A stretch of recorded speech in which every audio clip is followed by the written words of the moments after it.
Hello everyone, this is my 2006 Ridgeline that I just picked up.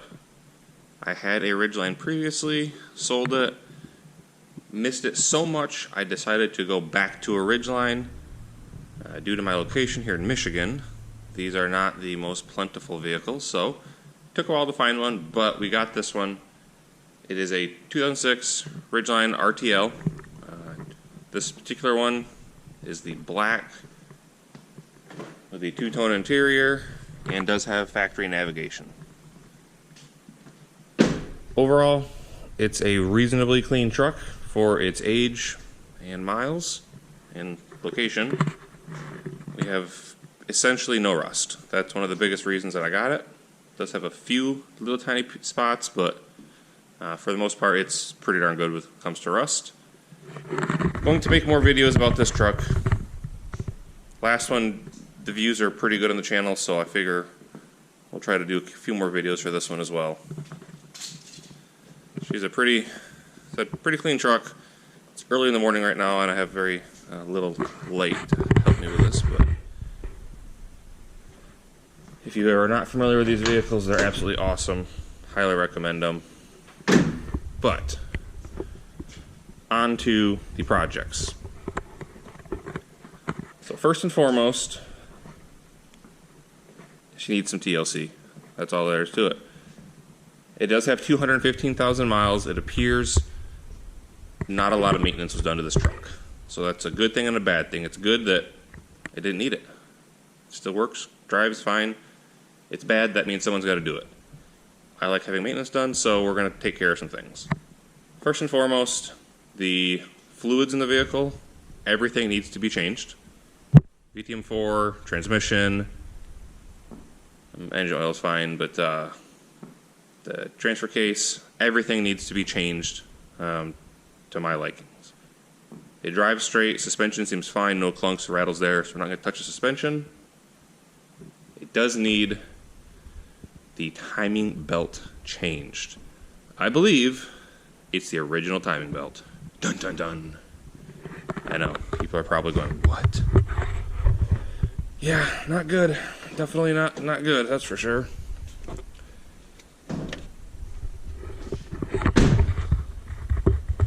So we're going to change the timing belt, and then today what we're going to do is motor mounts. So this is the main motor mount in the front.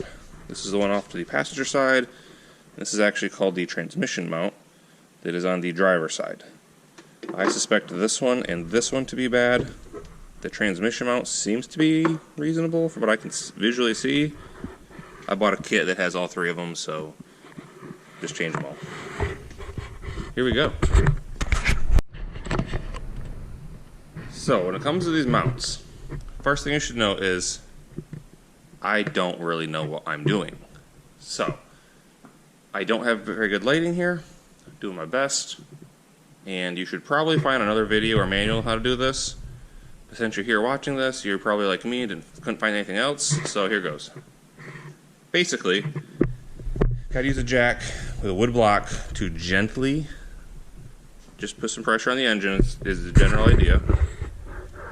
There are some 2 bolts here. There's a horizontal bolt in that mount right there. All this stuff's gotta be moved, persuaded, whatever, out of the way. And that one should come out somehow. So that one I think is going to be not as hard. This guy down here, on the other hand, I believe getting the nuts off from it will be fairly simple. And then you do have to jack the engine up about an inch or so, it looks like, which is why having this one undone first will allow this to move up very easily. Getting that out is the problem. There is not enough room below to get that mount out.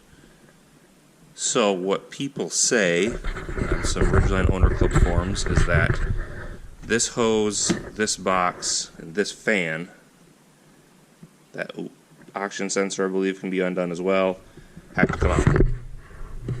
I don't want to undo this and this, so what I'm going to attempt to do is remove this fan and then undo this fan, slide it over and then up, and then hopefully that'll give me enough room to get it out. If I take the trans and just stick and push it up against the starter just briefly. That's what I'm going to attempt to do. Pretty low confidence in that, but whatever. Here we go. Okay, so working over here.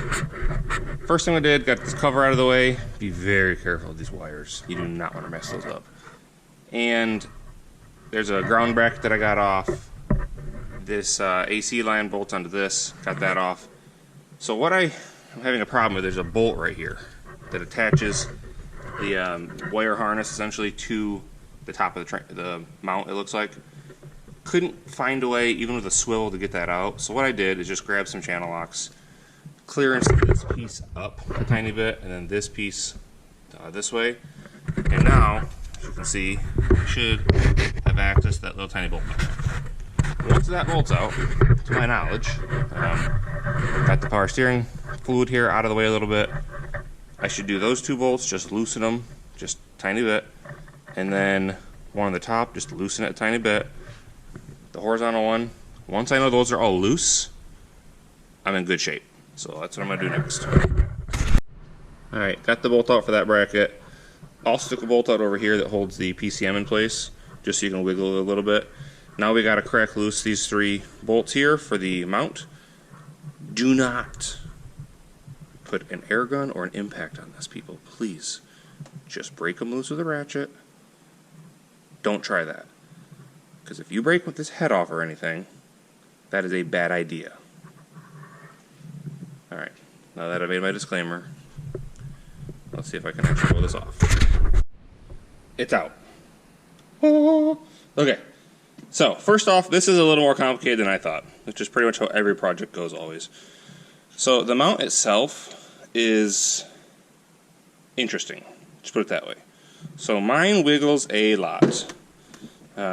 It's obvious why I had a clunk. Is what it is, right? Whatever. So, from there, what we have to do is, you need to realize there's bolt here, here, 2 down below, besides these 2 that actually hold it onto the block. And then getting this middle one out, yeah, that's probably going to be an impact thing that I said not to do earlier. But regardless, here it is and it's out. So that's the good part about all this. The bad part about this, I don't think I have the correct part. That's a problem.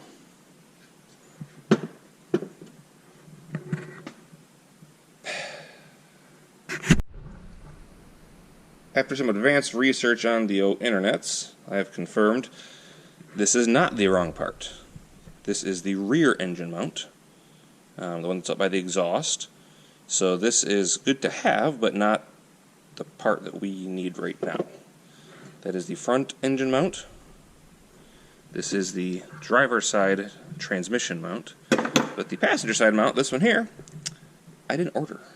So, just got online, and O'Reilly's, AutoZone, Advanced, the 3 that we have in our area, nobody has it.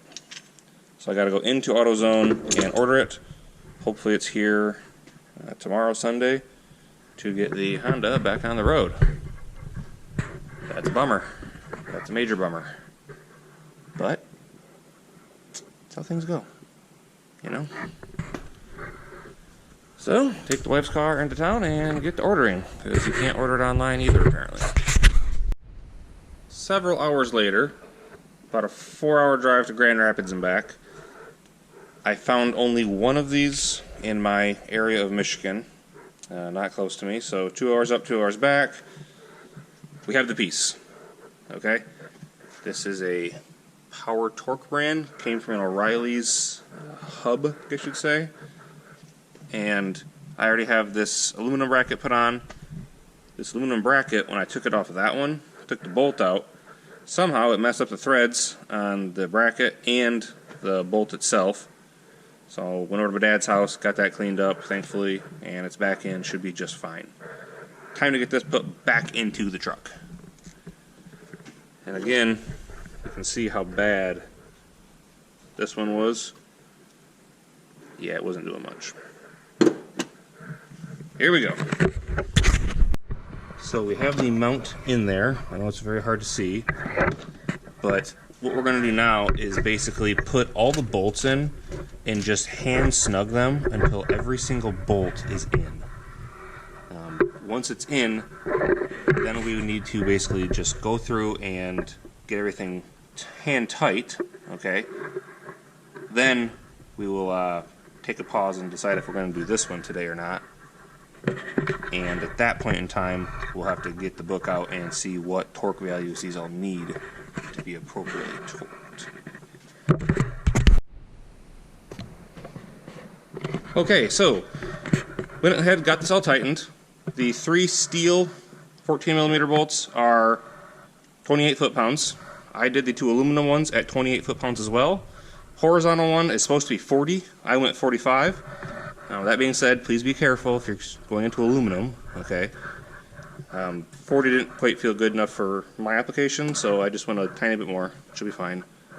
From here, we need to get the power steering put back and get these brackets put back the way they were, get our covers on, be very careful with those wires, and just general cleanup, get the ground strap back on as well. I need to go right over here. So we only have 6 bolts left, so 5 bolts left, excuse me. So really just put it back the way it came apart, essentially. Okay, at this point, we have let the jack down, so it's not doing any work anymore. Remember, we got all of our main bolts on there. I put the power steering fluid back on its little peg, if you will. Got this cover back in very, very carefully. Remember, lift these up. Do not force it. There's one down here as well. And then make sure you get your washer fluid line that goes in this little slot right over there. So those wires should all be fine. This one goes in there. This brown zip tie from the factory, I was able to get that put back in there correctly, so we were going to retain that. That's OEM. Everything is back where it goes at this point. I have 1 bolt, which is expected because my new mount actually came with that shiny bolt right there that holds that block on. So I did not need to take that out for any reason. So at this point, I'm going to hook the battery back up and start it up. It's good to go. This right here was probably the most difficult of the whole thing because I bent that bracket. Don't bend that bracket, everybody. Buy the correct swivels. Do not bend that bracket. Yeah, otherwise it's good to go. Always make sure to check your accessory drive. Make sure there's nothing in the way. You didn't drop sockets or anything else. I've got a plethora of tools I've got to clean up real quick, but this should be good to go. I will let you know.